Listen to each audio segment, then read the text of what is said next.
You are not lazy. You are not unmotivated. And you are definitely not broken. The truth is far more disturbing. Your brain has been lying to you. Every time you say tomorrow, every time you say next year, every time you say when the time is right, your mind is protecting you from something. And what it is protecting you from is the exact thing you need to face. Stay with me. Because in the next 8 minutes, you will discover the hidden pattern that has been running your life without your permission. Let me tell you about a man named Marcus. He wanted to write a book for 7 years, 7 entire years. He had the idea, he had the outline, he even had the first 3 chapters sketched out in his mind. But Marcus was waiting for the perfect moment, waiting for more free time, waiting until he felt truly ready. One day, his younger cousin published her first novel. She was 23 years old. She wrote it in 6 months while working full-time at a coffee shop. Marcus felt something break inside him. Not jealousy, something deeper. He realized he had been lying to himself. Here is the psychology at work. Your brain creates what scientists call temporal landmarks. You tell yourself you will start on Monday. You will start next month. You will start when things settle down. But this is a trap. Because your mind is not looking for the right time. It is looking for the safest time. And the safest time never comes. The brutal truth. There is no perfect moment. There never was. There never will be. The people who achieve their dreams do not wait for perfect conditions. They create momentum in imperfect conditions. They understand that readiness is not a feeling. It is a decision. Marcus finally started writing his book. It's not when he felt ready, but when he accepted he would never feel ready. He wrote during lunch breaks. He wrote at 5 in the morning. He wrote badly at first. But he wrote. And 18 months later, his book was finished. The lesson is this: delay is not about timing.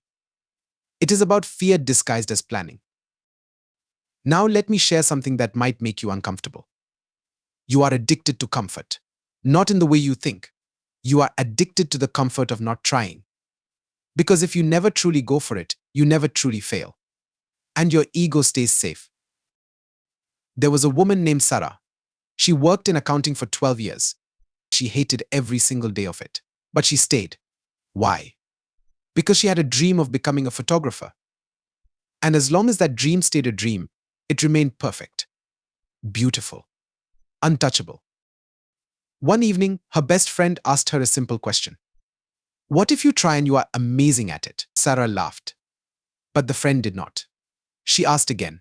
What if you try and you discover you are exactly as talented as you think you are in your head?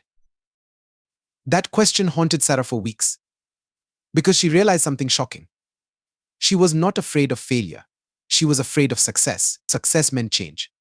Success meant leaving the familiar prison. Success meant becoming someone new. And the brain resists identity change more than anything else. Here is the psychology. Your current life, even if you hate it, is known. Your brain has mapped it. Your nervous system has adapted to it.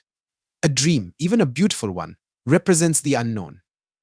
And the unknown triggers your survival instincts. Your mind interprets uncertainty as danger. So you delay. You procrastinate, you tell yourself stories. I am not ready yet. I need more skills. I need more money. I need more time. But these are not reasons. These are protective mechanisms. Your subconscious is keeping you safe from the terror of transformation. Sarah eventually quit her job, not because she stopped being afraid, but because she realized staying safe was killing her slowly. She started taking photos. Some were terrible, some were breathtaking. But she was finally alive. She was finally becoming who she was meant to be. The insight here is profound. Comfort is not your friend. Comfort is a cage made of familiar suffering.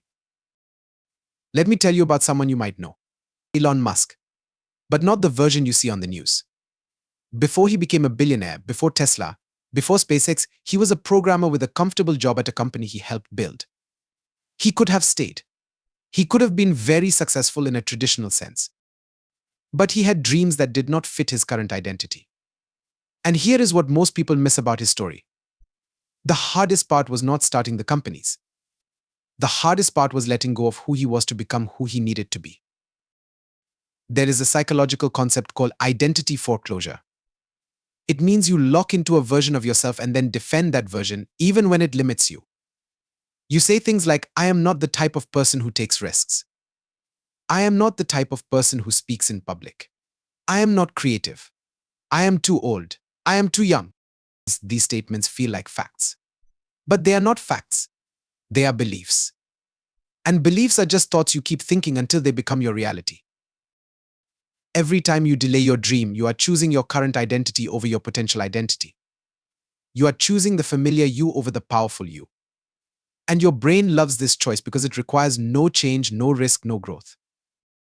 But here is what happens when you finally take action. Your identity starts to shift, not all at once, slowly. With each small step, you become evidence to yourself that you are capable of more. You start to see yourself differently. And once your identity changes, your behavior follows automatically. Musk did not become bold by feeling bold. He became bold by acting bold repeatedly until bold became who he was. He rewired his identity through action, not through waiting for confidence. The people who achieve their dreams understand this. They do not wait to become the right person. They become the right person by doing the thing they are afraid to do. Action creates identity, not the other way around. So every day you delay is another day you reinforce the old identity, the safe identity, the stuck identity. And the longer you wait, the harder it becomes to break free. Now we arrive at the truth you have been avoiding. The real reason you keep delaying your dreams. It is not fear of failure. It is not lack of time. It is not even lack of resources. The real reason is this: you do not believe you deserve it. Deep down, beneath all the excuses, beneath all the logic, there is a quiet voice that says you are not worthy of extraordinary things. That voice tells you dreams are for other people, special people, talented people, lucky people, not you. And this belief is so painful that you cannot face it directly. So you delay, you procrastinate, you stay busy with small things to avoid the big thing. Because if you never try, you never have to confront that belief. You never have to test whether it is true. But here is the revelation. That belief is a lie. It was installed in you by past experiences, by rejection, by criticism, by comparing yourself to others. It is not the truth about who you are. It is just a story you have been telling yourself for so long that it feels real. The moment you take action toward your dream, even tiny action, you begin to challenge that story. You begin to rewrite it, and your entire psychology shifts. This is why delay is so dangerous. Not because you waste time, but because you reinforce the lie that you are not enough. So here you are, right now, in this moment. You have a choice. You can close this video and go back to waiting. Waiting for perfect timing. Waiting for more confidence. Waiting for permission from the universe. Or you can do something different. You can take one small action today. Not tomorrow. Today. Call it an experiment. Test the waters. Write the first sentence. Make the first call. Take the first step. Not because you feel ready, but because you are done delaying your own life. Your dreams are not impossible. They are just on the other side of the stories you tell yourself. And those stories lose their power the moment you act despite them. Remember this. In 10 years, you will arrive at 10 years older whether you pursue your dreams or not. Time will pass regardless. The only question is whether you will look back with pride or regret. The real tragedy is not trying and failing. The real tragedy is never trying at all. It is reaching the end of your life and realizing you spent it waiting for permission that was always yours to give yourself. You are not broken. You are not behind. You are exactly where you need to be to make a different choice. And that choice is available to you right now. Stop delaying. Stop waiting. Stop protecting yourself from your own potential. The person you are meant to become is waiting for you on the other side of action. Go find them.